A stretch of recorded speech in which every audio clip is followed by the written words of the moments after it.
iryavuzwe riratashe inyuma yaho kuri uwa kabiri igenekerezo rya 10/0 umwaka 2023 umushikiranganje mu byajeje harimwo inyubako Diodone Dukundane yemereye abanyabujumbura ko yifatiye mu minwe ibikorwa byo gusubiramwo ibarabara rija ku mugwa mukuru w'intara ya Bujumbura. Abakozi b'igisata ca leta kijejwe gukora amabarabara ARB bazindukanye amamashini gukora bahereye ku biro vya buramatari. Abene gihugu babo bakaba bashima ibikorwa vya leta nkozi bagasaba ko aho ku mugwa mukuru hotunganywa n'amabarabara yaciwe n'amaboko. Turabona aha ari kuri province yacu turabona ibintu bigomba bihinduke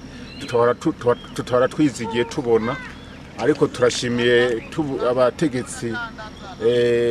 bariko baradukorera neza ibikorwa vyiza nk'ibi tutibagiye leta mvyeyi kubona iri kutwereka ukuntu abarundi boshobora kuba baba ahantu heza hameze neza.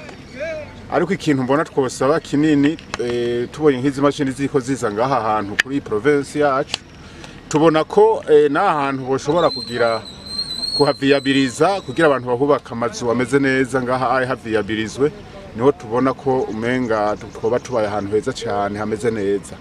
Eka turabona leta mvye ibintu iko irakora mu gihugu cyacu tubona kuri gukora neza abene igihugu turamerewe neza turaryohewe arutanguye kugira gutanga amashimwe mbere ku Mana kugira ngo Imana ibayobora abategetsi bacu bagume bakorera bene igihugu babo